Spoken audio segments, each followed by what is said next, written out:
Então vamos lá.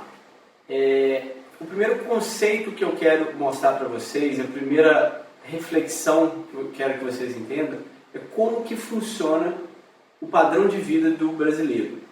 E isso é muito importante para vocês entenderem aonde que vocês estão e aonde que vocês precisam chegar, tá? Vamos seguir no raciocínio. Aqui eu vou demonstrar para vocês como que é o comportamento de um padrão de vida de um brasileiro médio durante a sua vida, tá? Claro que alguns exemplos que eu vou dar para vocês têm suas exceções, mas é um comportamento médio do brasileiro. Isso foi identificado através de vários estudos. Então, normalmente um brasileiro nasce na sua família e aí ele tem um padrão de vida determinado pelo padrão de vida que a sua família apresenta, né? Normalmente, numa média, comparado com pessoas e famílias de um primeiro mundo, ele tem um padrão de vida um pouco menor do que essas pessoas, mas ele tem um padrão de vida estabelecido pela sua família. Normalmente esse padrão de vida é menor pelo fato dele não receber nenhuma herança de gerações da sua família anterior. Então, se recebem heranças muito pequenas. E aí aquela criança ela vai crescendo e até os seus 30 anos, em média, ela possui um aumento constante do seu padrão de vida, né? Numa primeira fase da vida por conta do crescimento financeiro dos seus pais, e na segunda fase, depois que ela completa a faculdade ou algum curso, ela não tem gastos, né? Ela só ganha e os seus gastos são reduzidos porque ela não tem casa, ela normalmente ela tem um perfil, o brasileiro médio tem um perfil de morar com a família, com os pais até mais tarde, e isso acaba com que esse brasileiro médio gaste menos dinheiro, né? E aí entra a primeira questão. Aos 30 anos, em média, o brasileiro ele se casa próximo dos 30 anos, né? Aos 29 anos, 30 anos.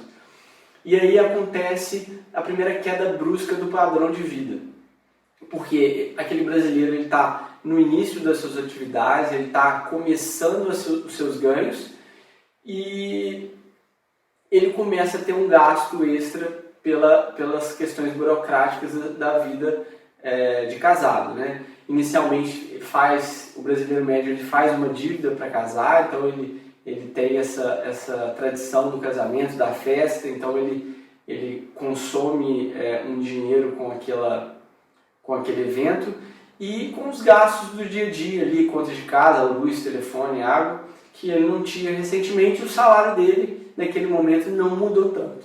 Então existe essa primeira queda brusca no seu orçamento. E até os seus 60, dos 30 aos 60 anos, o brasileiro ele tem um crescimento constante do seu faturamento, só que esse padrão de vida acompanha esse crescimento do faturamento, né? Ele mais para frente ele vai ter filhos, ele aumenta os seus gastos, mas à medida que ele vai aumentando os seus gastos, o seu ganho também aumenta. E aí ele chega próximo de uma idade de aposentadoria e existe uma nova queda brusca do seu padrão de vida. Porque normalmente o brasileiro médio ele não se prepara para a aposentadoria de uma forma adequada, né? Ele não entende as questões financeiras, como é que funciona o INSS, previdência privada, outros tipos de investimento. Então normalmente ele se planeja, faz um mau planejamento para a sua aposentadoria e aí ele tem uma queda brusca e aí ele tem que tomar uma decisão, continuar trabalhando para poder sustentar o seu padrão de vida, num momento da vida onde ele já não tem aquela vitalidade mais para trabalhar 6 dias na semana, 5 dias na semana, 8, 10, 12 horas por dia. Ou ele tem que continuar a trabalhar, ou ele acaba tendo que cair muito o padrão de vida, e até mesmo algumas pessoas precisam de ajudas de familiares, de filhos, para poder sustentar algumas questões básicas que na época da idade dos 60 começa a aumentar, né? Falando de saúde, gastos com médicos, com procedimentos. Então esse é o processo da vida do brasileiro. E aí tem uma questão, como ele precisa de ajuda na sua terceira idade, ele não deixa herança para a próxima geração. E aí completa o ciclo da família que começou com um padrão de vida menor que o padrão de vida do primeiro mundo, porque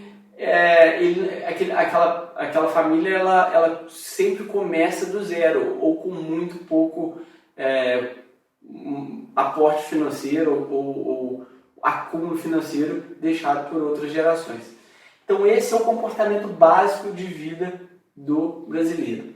O brasileiro ele tem prioridade, uma das prioridades dele é padrão de vida, né? Ele aumenta seus ganhos e a primeira coisa que ele se dá